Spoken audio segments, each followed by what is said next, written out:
So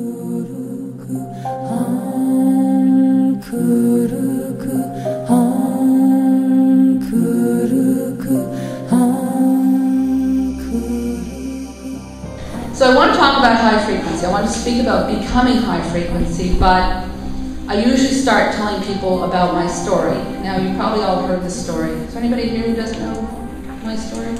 Oh, good. Okay, so here's my story.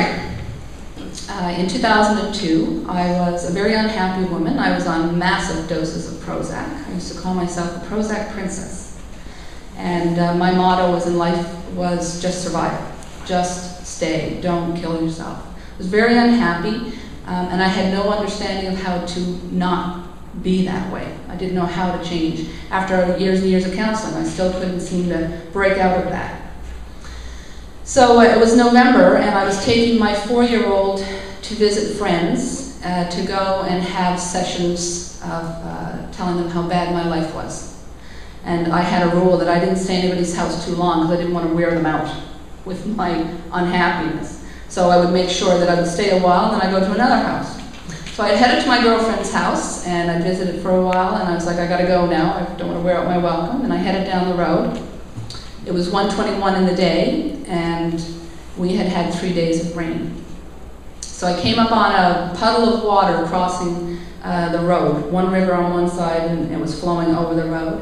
And I understood about hydroplaning, so I slowed down to 20, and I entered the water. And as I did, my car hydroplaned to the right, the wheels went up on the guardrail, and I kind of moved into the middle of this water like a roller coaster. And I was still only doing 20. And then out of the blue, with no warning, my car flew upside down, flipped itself over, and went out into the lake 10 feet. I was completely not expecting that. So I landed on the roof of the car with a thud. And I grew up in Newfoundland where we had a lot of boggy marshes, and I thought I was in a boggy marsh. So I thought I could open the door and crawl out into the muck and get out of this marsh. So I put my finger on the, well, once I said to my son, are you okay? You know, is everything okay? Yes. So I put my finger on the electric windows to pull down the window. And as the water, or as the window's coming down, the water starts to rush into the car, and I realize this is not a flooded bog, it's a lake. And the water was rushing into the car very quickly. And I was a scuba diver and a lifesaver, and you know, I've been in water my whole life. I felt very confident I'm going to get out of the car, just have to wait for it to fill up. So I looked at my little guy and I said, okay, mommy's got to swim out. So when I tell you to hold your breath, you have to hold your breath, and then when the car is all filled with water, we're going to swim out and we'll get help. Yes, okay, mommy. And his eyes told me he believed me. He believed me we were getting out. So I reached out with his hand and I wrapped it around his coat 2 or 3 times, and I had hold of him, and I had my hand on the door handle like this, and I'm waiting. The mistake I made was I was upside down. Oh. I didn't realize I was upside down. So instead of the water coming up my body this way, giving me lots of chance to get the car full, the water was coming up my body this way. So by the time it had hit my chest, I was kind of going, okay, it's full. But it wasn't, because now I'm pushing on the doors, and I can't get the door open. And I've got hold of him, I'm pushing on the door, I'm leaning around, I'm trying to get something to open, I'm pushing the buttons and nothing's working. I got hold of him and I'm like, I can't get out of this car, I'm holding on to him. So I took his body and I pushed him over my shoulder into the back seat, hoping if there's air in the car, he can stand up and get air. And then I went into full rescue mode. I'm going to get out of this car, pushing on windows, pushing on doors, trying to get open. I can't get anything to move. Nothing was opening. At that moment, I had to breathe. I don't know how many minutes had passed, but it was time that I had to breathe. And as I breathed in the water, it felt like burning fire rushing into my lungs. And the mother in me kicked in, because if I was having this horrible experience, my baby was in this car somewhere having this experience. And he was away from me. I had pushed him away from me. So like frantic, I started to search the car for his boot or his coat or something to pull his body back so at least we could die together. Because at this point I knew I'm not getting out of this car. And I couldn't find his boot or his coat. I couldn't get hold of him. So I was in pure panic. I can't even imagine, thinking back, what that must have been like. But as I reached that pinnacle of panic, a voice spoke to me. Relax. relax. And it was booming, it was majestic, and it was commanding me. And I said, I didn't take commands when I was in form. I'm certainly not taking them while I'm dying. You know, I was that kind of person. So anyway, the voice knew, oh, this is not working. And it started to coo me and lull me. And it started saying, you're okay, we're here, we're going to help you. We're going to tell you how to get out of this situation. But you must surrender. You must surrender to the water. You must give yourself over. So I'm hearing this voice, and I'm thinking, well, this is death. You know, as you die, you have hallucinations. Because I was an atheist. I had no real firm belief in anything. I used to say, yeah, I got the power of one, you're looking at her. So I didn't understand the concept of God or religion. I'd grown up, my father was a fundamentalist Christian, and none of that I didn't relate to that. So I had no God, I had no spirit that I could call out to. So the voice said to me, if you continue to fight the water, you're going to drown. And I said, no shit, Sherlock. Of course I'm going to drown. But what he really meant was, if the physical body filled up with water, we can't get you back. We need you to surrender. So I thought, you know, I've been fighting life my whole life. I've been suicidal, I've been unhappy, what am I fighting for? And I put my arms out and I said, I surrender. And the last words I said was, give yourself over to absolute pleasure. And with that I died. But I didn't do the traditional down the tunnel and see the light. So my joke was, I can't even die, right? Where's my tunnel? So I didn't get the tunnel and I didn't get the light. I was taken out of this form and I was brought out into a glass room in the cosmos. It was up in the sky. It was blue. There was little bits of cloud. I was like, wow, I'm in the sky, but I don't have any body. But I could see everything. I could experience everything. And I knew I was over the 33rd parallel. What significance that has, I don't know, but Ken Carey talks about being over the 33rd parallel. So I thought, that's kind of interesting. This is now interesting. Then it wasn't interesting. I didn't know what the 33rd parallel was then. So I'm up there in form and I'm having an encounter with 6 beings. So a lot of people come to me and they say, what are these beings? You know, what are they? And I said, well, what they want you to know is they are what you need them to be.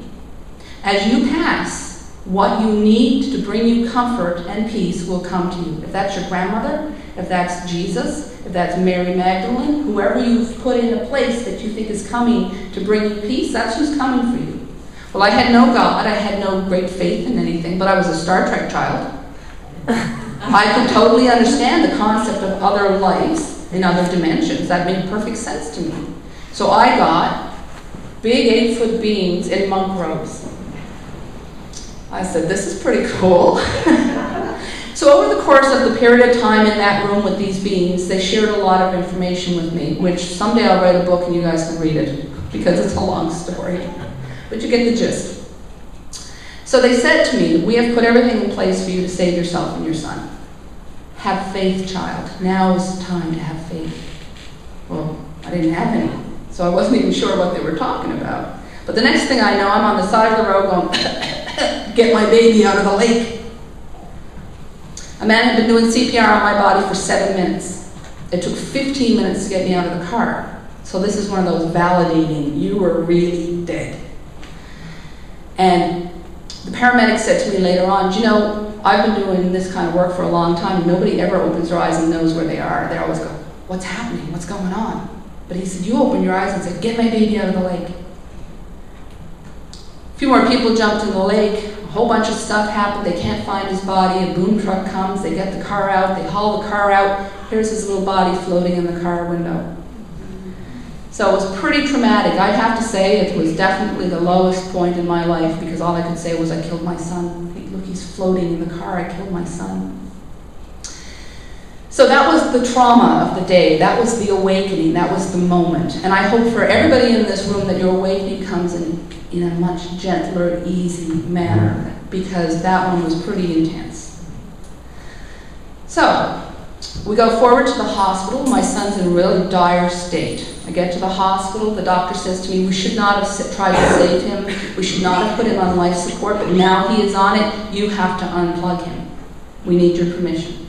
And I was like, what? This makes no sense, because I'm here, and I'm alive and well, and I have no memory of the experience in the glass room.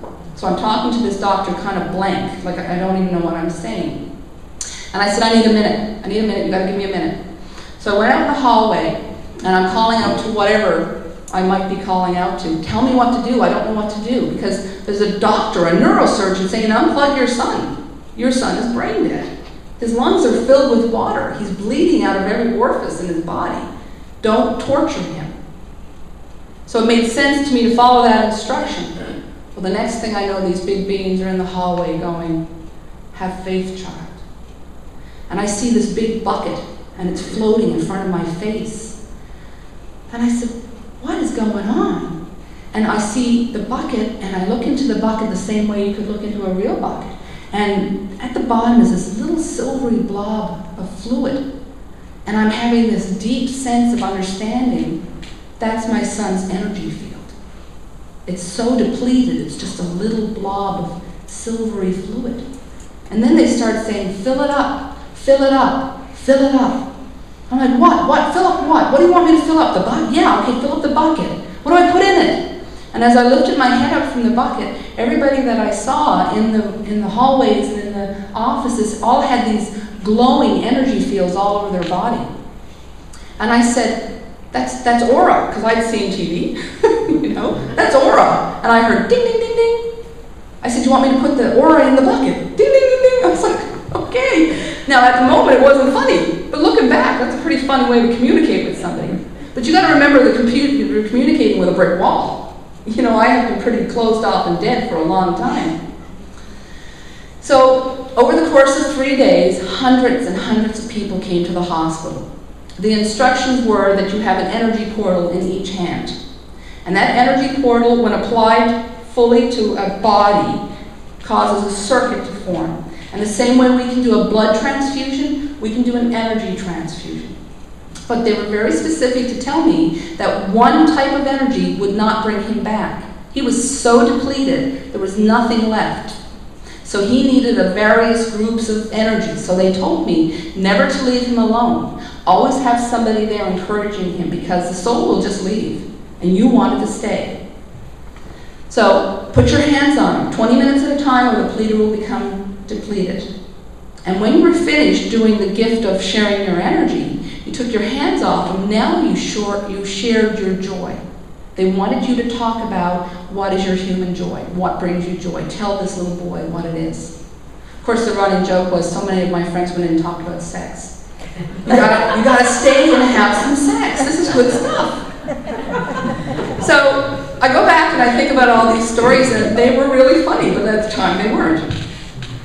So people are in there talking about ice cream and trains and puppies and, you know, all the wonders of being in form on this planet. And nobody knew what we were doing. We just kept following the instructions. And my son got worse and worse and worse. And on the third day, his bowels were passing out of his body, and he smelled like rotten meat. And I went to the doctor, and I said, why does he stink? And he said, he's rotting. The boy's rotting, and you really need to unplug him. So I went back out in the hallway, and I'm speaking to the universe. What's happening? I'm doing what you're telling me to do. And all of a sudden, my mother calls out, Shelley, come, he's awake. And I fly down the hallway, and I go into his room, and he's sitting up with his eyes wide open, like, what's going on here? He smells like a new baby. All the smell of death is gone. The burns, the 3 big paddle burns on his body, gone. No blood coming out of any of the tubes, everything running clear. So we're talking 1 minute, you know, death. The next minute, wow, what's going on? He's looking around. So the doctor said, your son is brain dead, you know, so we have to figure out how brain dead he is. And so I looked at him and I said, hey, baby. And he looks at me and I'm like, he's there. And I said, is my name Sheila? And he shook his head. And I said, is my name Shirley? And he shook his head like, what, you don't know your own name? I said, is my name Shelley? And he went. And the doctor said, that's just a reflex. That's a reflex. And I said, you and I are done talking. Don't talk to me anymore.